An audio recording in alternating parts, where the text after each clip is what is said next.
Hello and welcome back to the garage. In today's video, we're going to begin the reassembly process on the 1977 Yamaha DT100.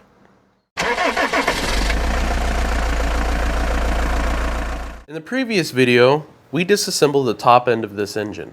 In this video, we're going to begin the reassembly process and hopefully by the end have a running and riding motorcycle. So before we get too carried away here, I need to explain a little bit what I have on this board.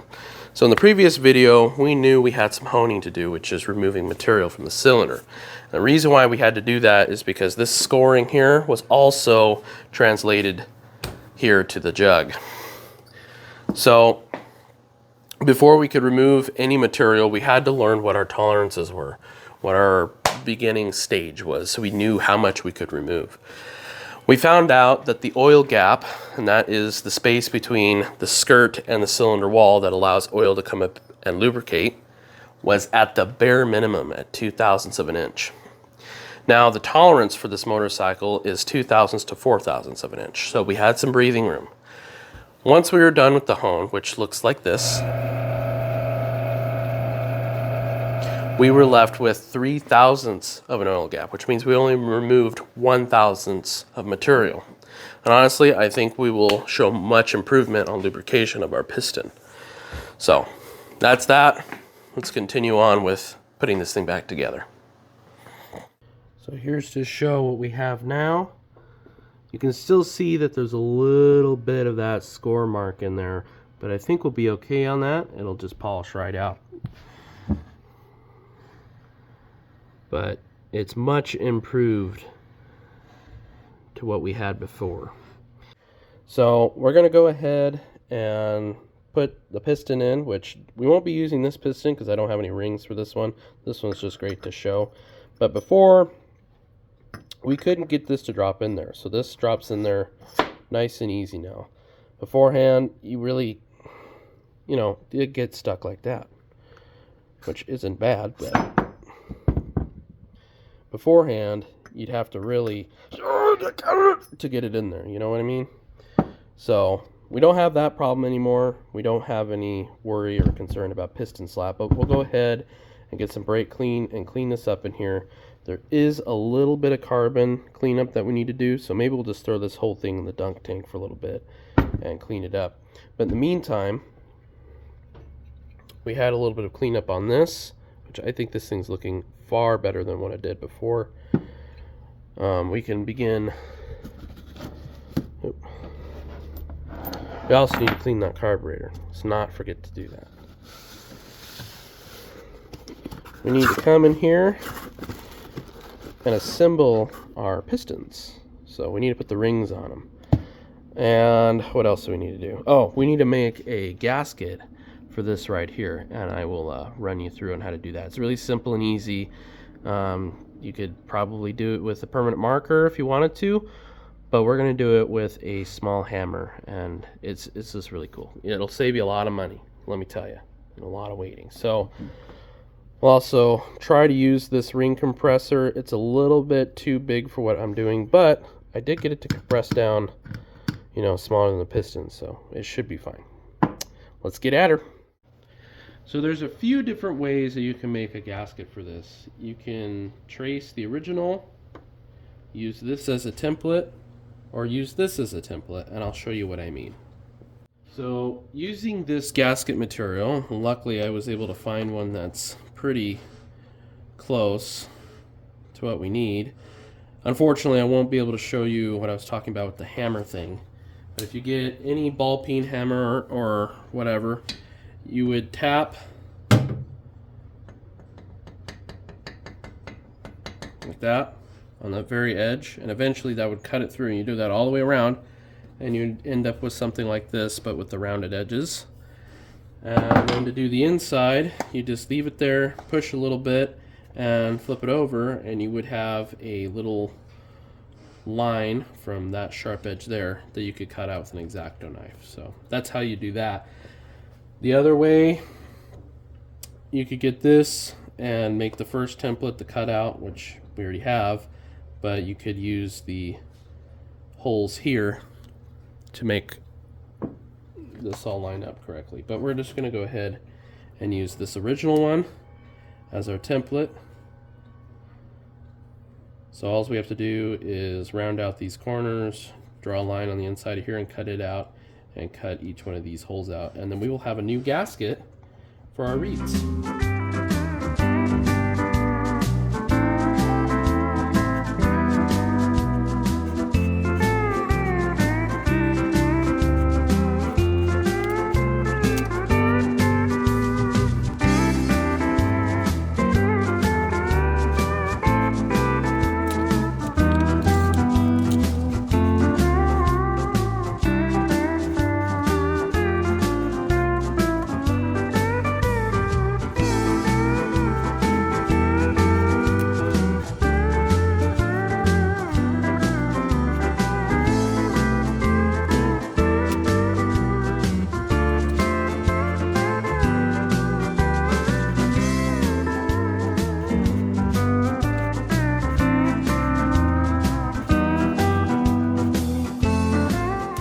We have our new gasket, we can compare it to our old one, and I would say got pretty darn close there.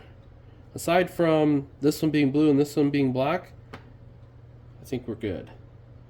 Looks like it fits there nicely. All of our holes line up.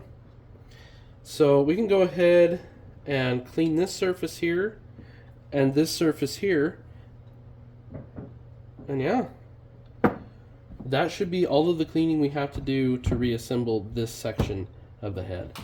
Because we've already got that surface clean. We might just spray some WD-40 down in there and just wipe it out, make sure it's nice and clean. We might sand that up just a little bit. And this looks to be pretty clean as well. So this is clean.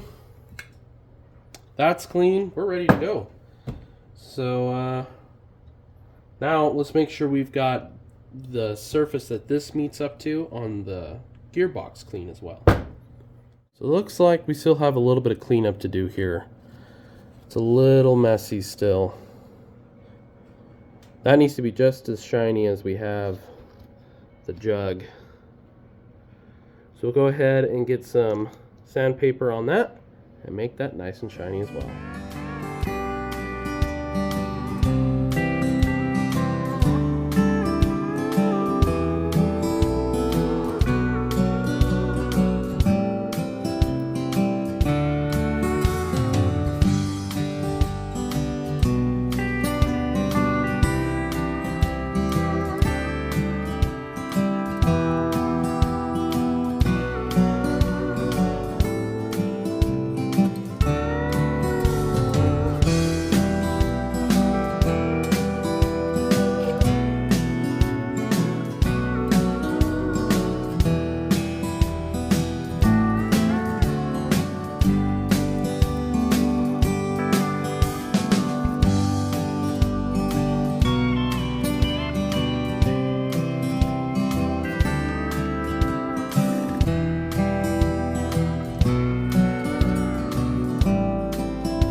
So now that we have all the surfaces clean, we can go ahead and begin installing our piston rings on our piston.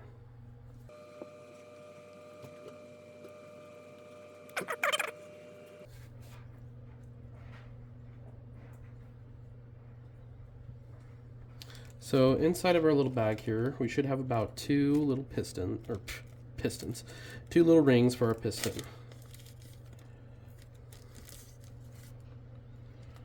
There should be an upper and a lower in here.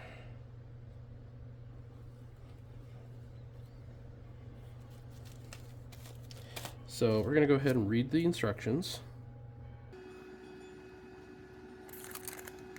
So right here, check for proper ring gap. We'll want to do this. So we place the ring in this cylinder, this little guy right here. And we'll use just some feeler gauges to get our recommended gap of 4 thousandths. But it doesn't look like Doesn't look like there's an upper and lower, they just kind of go on. Sometimes there's one that's tapered in a certain direction, and they prefer that you have that one on a certain groove. So we'll go ahead and slide these into our cylinder and check what a ring gap is. And what a ring gap is what this distance is right here. So that measurement there was for every inch bore. So you have to have 4 thousandths for every inch of bore. And this is a 2-inch bore. We're sitting at about 22. So we're okay on that end. But how you check that is by putting this little ring inside of there, like if were to be the piston going in there. And then you get one of these depth gauges, feeler gauges. And each one of them, open up. It's like a fan deck. Each one of them has a certain thickness that's labeled right there, and you just start feeding those in there until you feel resistance, and then that's your tolerance on this distance here. So we'll go ahead and start putting these rings on, and we'll start with the bottom one. We definitely don't want to try to put the top one on the top, because then we're not going to get the bottom one on. So we also don't want to break these. I might try to use these as ring expanders if I can.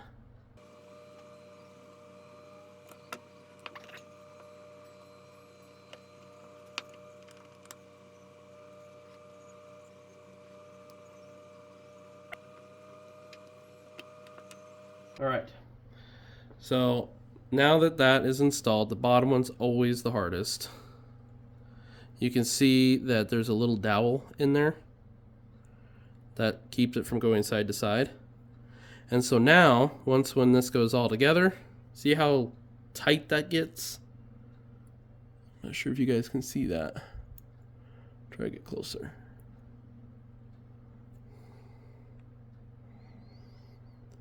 We don't have a lot of space there, so we're doing good. So I'll go ahead and throw that other one on, and we'll oil them up. We'll oil up the cylinder here, and we'll insert the piston.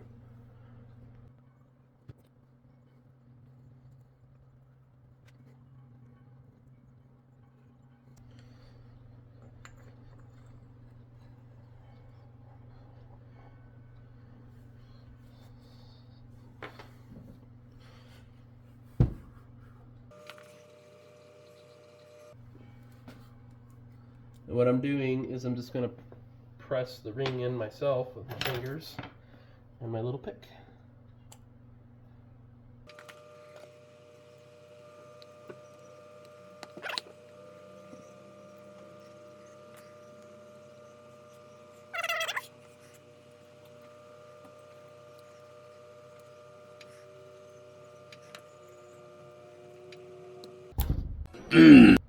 Ouch. Hit my fingernail there, but there it goes. Now she's in. Now we can go ahead and take this over to the engine and put a wrist pin in.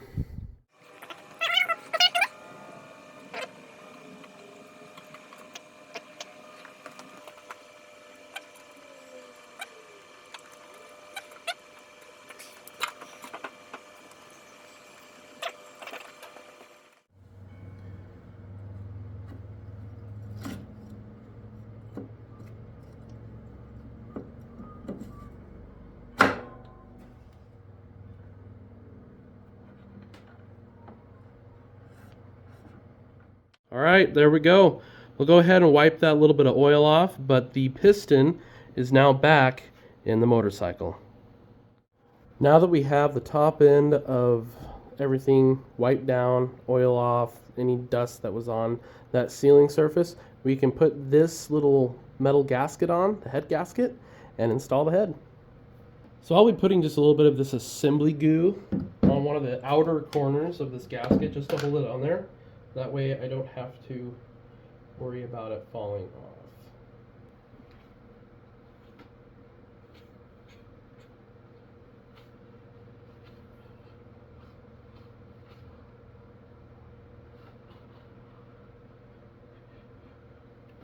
Because that is all at an angle, it just slide right off. So that should hold it, and we can go ahead and carefully set this down on top of it and torque it down.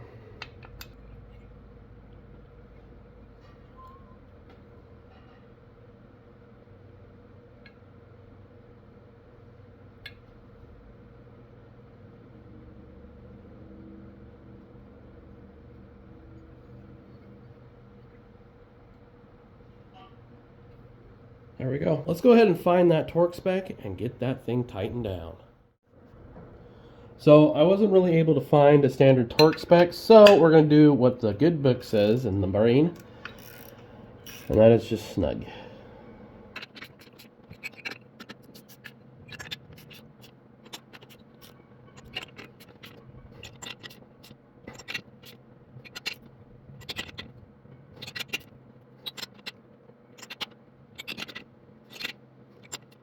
Now we can move on to putting the carburetor in, spark plug in, maybe cleaning some of this up over here, fuel tank, and doing the standard procedure for engine rebuilds. So now that we have the head torqued down, the tank back on, and gas in it, oil in it, we're ready to fire it up.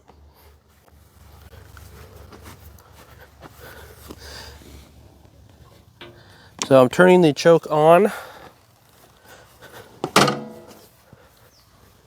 Let's see what she does. Oh, and it is cold. So.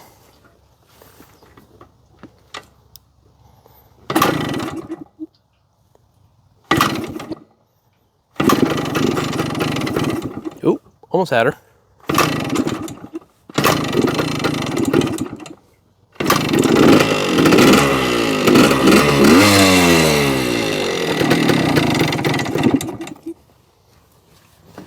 Just needs a little bit more help.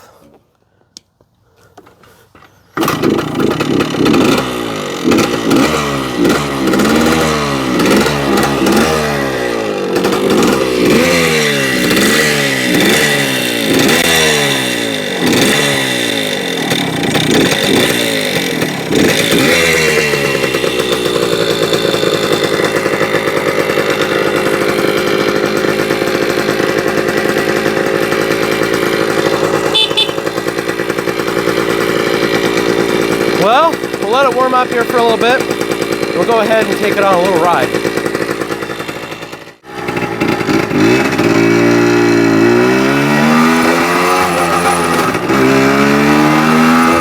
Well, she ain't doing too bad. I think it might need a little bit more carburetor work, but I think overall, we're doing pretty darn good.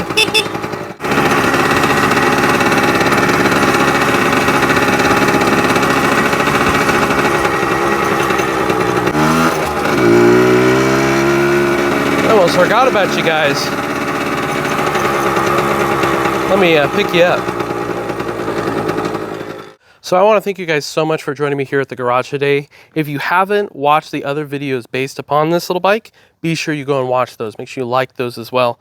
And if you're new to the channel, go back and watch some of our other videos. We've got tons of stuff. We don't just do motorcycles, we do everything. Anything with an engine. So, but anywho, that's pretty much it for now on this little bike.